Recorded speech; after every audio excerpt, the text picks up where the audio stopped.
professor Paulo PCD, onde a educação inclusiva não é futuro, é agora. E começa quando enxergamos o potencial de todos, mesmo além do que os olhos podem ver. Lá no sertão árido do Brasil tem uma história que foi escrita, sabe como? Com pólvora e couro. E é sobre isso que vamos conversar aqui. Um fenômeno que nasceu da mais pura injustiça e da rebelião, o cangaço. E a grande questão que fica até hoje é essa. Eles eram bandidos ou justiceiros? Pois é, essa pergunta define toda a história dos cangaceiros. Eram grupos armados que, dependendo de para quem se perguntasse, eram vistos ou como criminosos cruéis ou como os verdadeiros defensores do povo. Para a gente entender isso direito, a gente precisa voltar no tempo. Vamos mergulhar no mundo que deu origem ao cangaço, um lugar implacável, o sertão, lá no finalzinho do século XIX.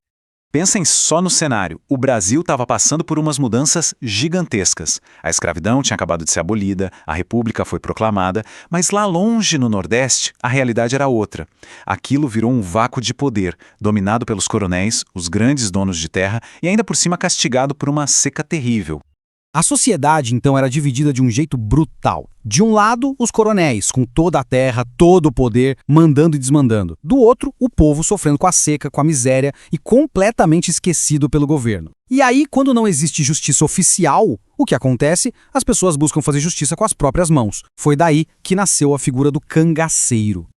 E foi desse caldeirão de injustiça que surgiu essa figura, uma figura única mesmo, definida pela sua resiliência, por um código de honra muito próprio e, claro, por uma aparência que virou um ícone. O cangaço, então, não era só banditismo, entende? Era muito mais complexo, era um fenômeno social. Eram grupos de gente armada, nômades, que viviam fora da lei, sim, mas como um jeito de sobreviver e de resistir a toda aquela desigualdade numa terra que o Estado simplesmente tinha abandonado. Eles viviam com base nas suas próprias regras.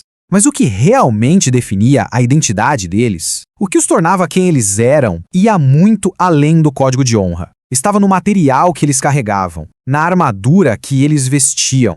Couro, metal, munição. Essas três palavras resumem tudo. A cultura material do cangaço é algo fascinante. Não era enfeite, não. Cada peça daquela roupa de couro, cada detalhe de metal tinha um porquê. As roupas cheias de adereços e os chapéus de abas largas não eram só estilo, era uma armadura essencial contra os espinhos da caatinga e o sol implacável do sertão.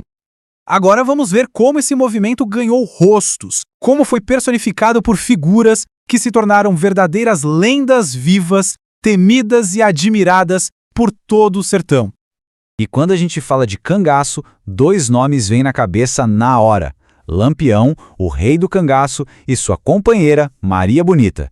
Eles lideraram o bando mais famoso de todos e se tornaram, sem dúvida nenhuma, os rostos do movimento. Mas, como toda história, essa também tem um fim. E o fim foi violento. O governo central, na época o de Getúlio Vargas, começou a se fortalecer e a querer impor seu controle em todo o país. Isso significava que a era dos cangaceiros estava com os dias contados. 1938. Guardem esse ano. Foi aqui que a lenda e a realidade se chocaram de um jeito brutal. O lugar foi a Grota de Angico, em Sergipe, um esconderijo no meio do nada. Mas a Volante, a força policial, descobriu o acampamento. E ali, eles prepararam a armadilha final. Foi uma emboscada. Pegaram todo mundo dormindo. Chegaram de surpresa, de madrugada, com metralhadoras. Lampião, Maria Bonita e mais 9 do bando morreram ali mesmo, na hora. A morte do rei e da rainha foi um golpe fatal para o movimento. Depois da emboscada, a perseguição se intensificou. Os grupos que sobraram foram caçados um a um e em poucos anos, ali pela década de 40, o cangaço tinha sido efetivamente extinto. Mas será que acabou mesmo? Os cangaceiros, as pessoas de carne e osso, se foram. Mas a história deles, essa história continua muito viva. Ela ecoa até hoje, de um jeito muito forte na nossa cultura, na identidade do Brasil.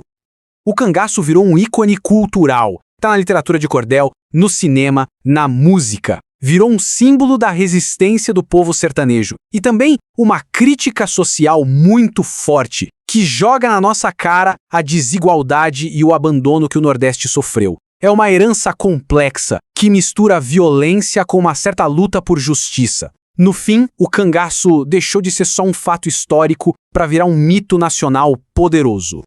Isso tudo deixa a gente com uma pergunta no ar, né? A luta do cangaço, com arma na mão, acabou? Ou ela só mudou de cara? Porque, pensem bem, os homens de couro se foram, mas as razões que os fizeram existir, a luta contra a injustiça, contra a desigualdade, essas lutas continuam por aí, não é mesmo?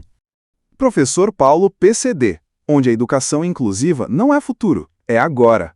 E começa quando enxergamos o potencial de todos, mesmo além do que os olhos podem ver.